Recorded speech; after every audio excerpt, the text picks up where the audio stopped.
Yang benar atuh jadi suami teh. Orang lain ke masjid, bapak teh mau jadi suami solehah. Kalau sholatnya di rumah terus, udah pakai mau kena aja. Emang nggak enak omongannya. Tapi emang saya salah, saya di rumah terus sholatnya. Tapi kan istri bisa ngomongnya bijaksana, maunya ya. Tapi kan dosa kita banyak. Jadi koreksinya dapat, penggugur dosanya dapat. Tidak ada yang lebih pahit dari berharapnya hati kepada Allah. Allahumma ftah lana hikmataka ya Allah.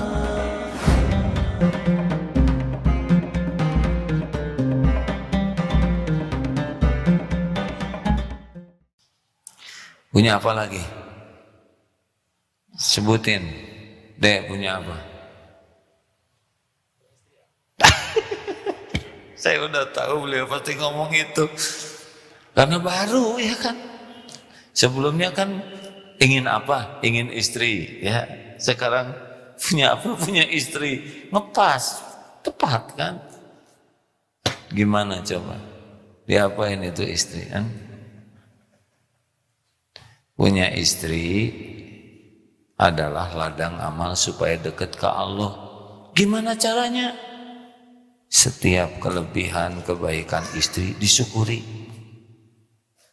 Berterima kasih, dekat ke Allah. Setiap kekurangan, kesalahan istri disabari dan dibantu diperbaiki dengan sabar. Itu juga ladang pendekat ke Allah. Istri memang kelebihannya macam-macam ya, ada yang kelebihan kata-katanya, ada yang kelebihan emosinya ya. Terima. Lebih baik ngambek ke suami daripada ke suami orang. Betul. Istri saya tuh banyak minta-minta. Ya minta ke suami. Bener. Daripada minta ke suami orang. Ya kan? Mau. Terima. Ya mau tidur aja. Ini masalah itu. Udah dibilangin. Salah satu kelebihan wanita itu stok kata-katanya lebih banyak dari kaum pria, katanya gitu kan. Kita mah 7.000, sedang wanita 20.000. Jadi kalau baru kepake 10 ribuan lah ya seharian, ya siap menerima sisanya.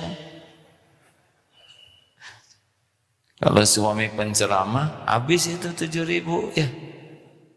Sampai di rumah ya harus mengerti ibu-ibu, itu teh udah habis stoknya. Saya capek-capek ngejelasin jawabannya.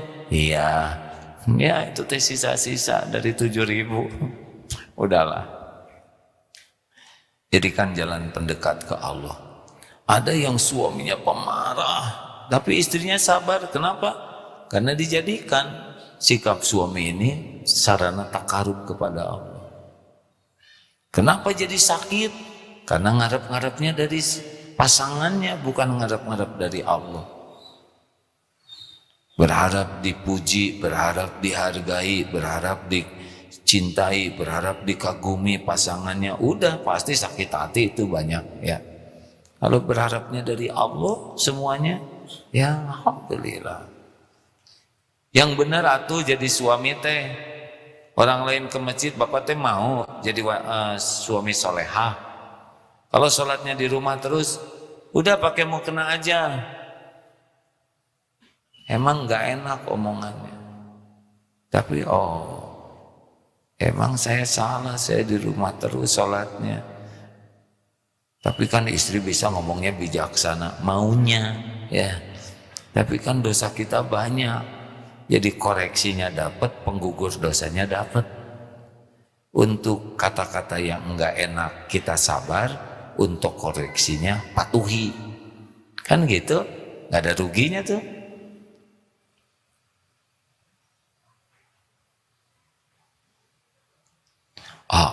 Tapi istri saya masa lalunya. Apa ngomongin masa lalu? Emangnya saudara enggak punya masa lalu? Kan? Tapi itu pacarnya banyak. Kamu sama siapa pacaran?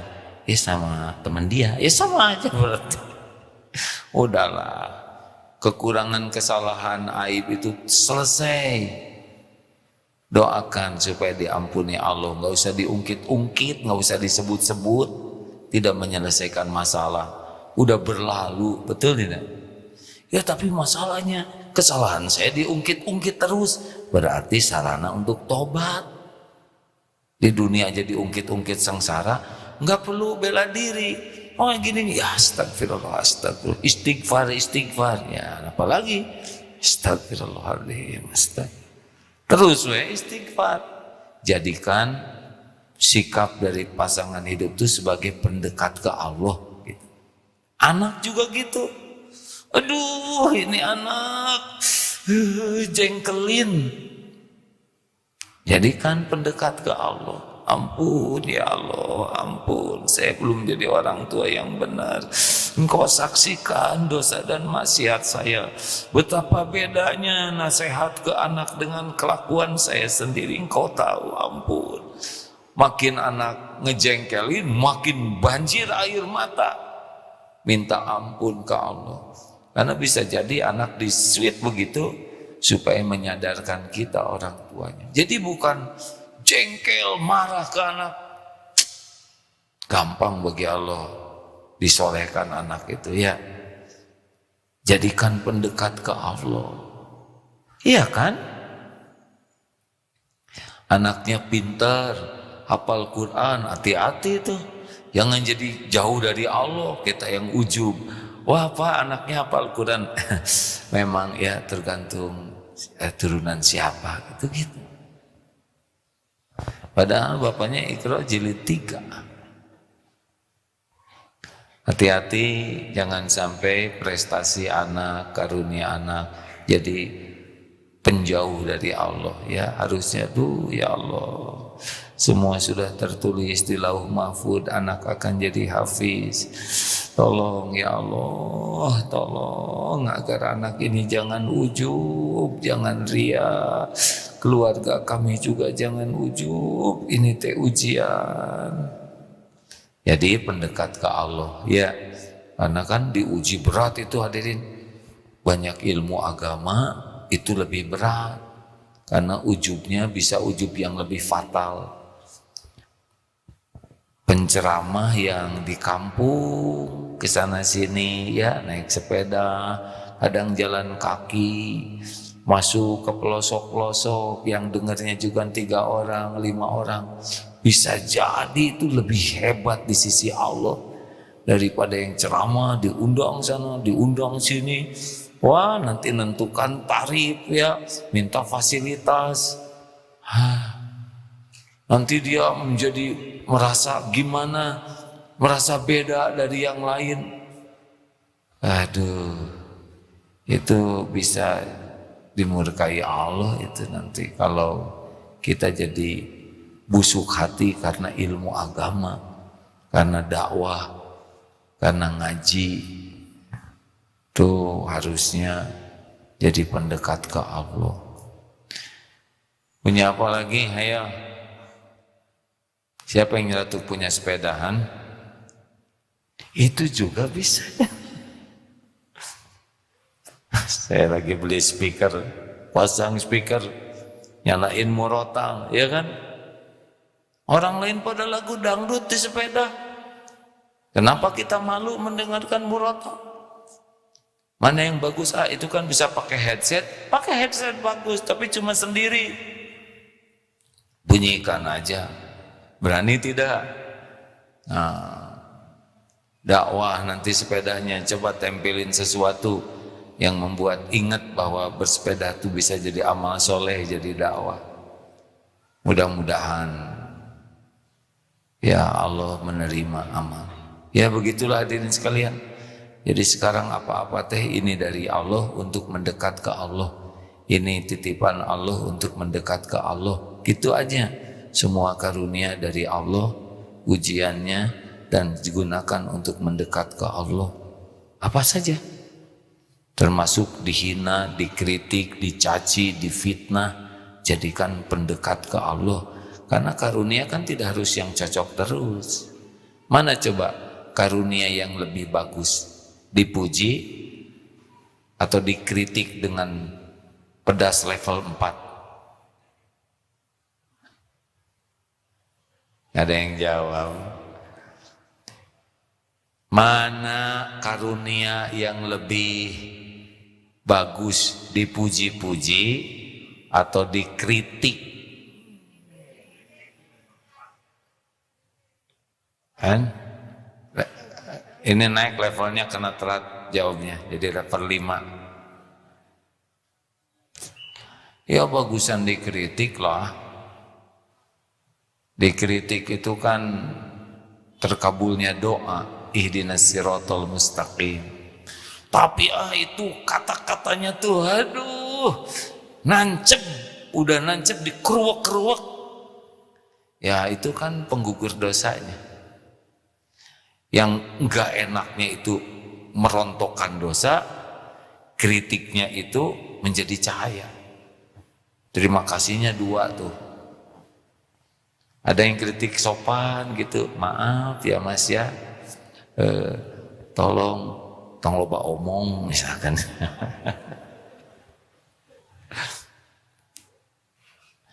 Kalau dikritik bagaimana?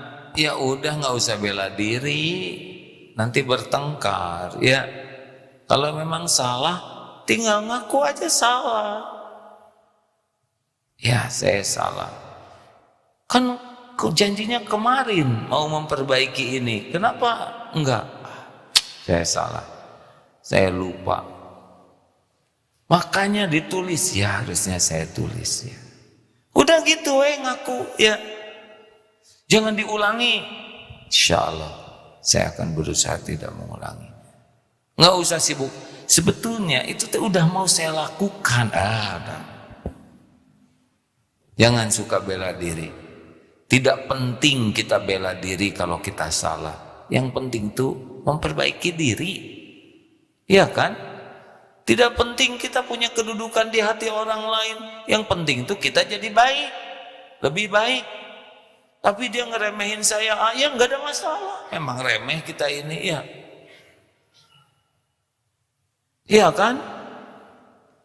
Dia nyebut saya itu si orang yang lemot, tukang bikin kesalahan. Ya emang kita begitu. Tinggal perbaiki aja. Tapi saya udah memperbaiki, dia tetap tidak menghargai saya. Dan kita memperbaiki bukan supaya dihargai orang. Kita tobat itu supaya disukai Allah. Innallaha yuhibbut tawwabin wa yuhibbul mutatahhirin. Sesungguhnya Allah sangat mencintai orang yang tobat dan mensucikan diri. Nggak ada urusan dengan penilaian orang.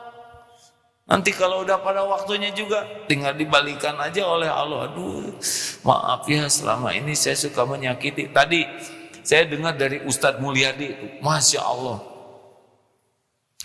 Dulu beliau kepala SMK ya, merintis SMK. Wah semoga Allah menyayangi Ustadz Mulyadi ini. Beliau jadi perintis banyak hal di sini tuh. Dengan keterbatasan pengalaman bikin sekolah. Itu ada yang bandel sampai berani meludah di depannya. Waduh, keluarkeun jangan.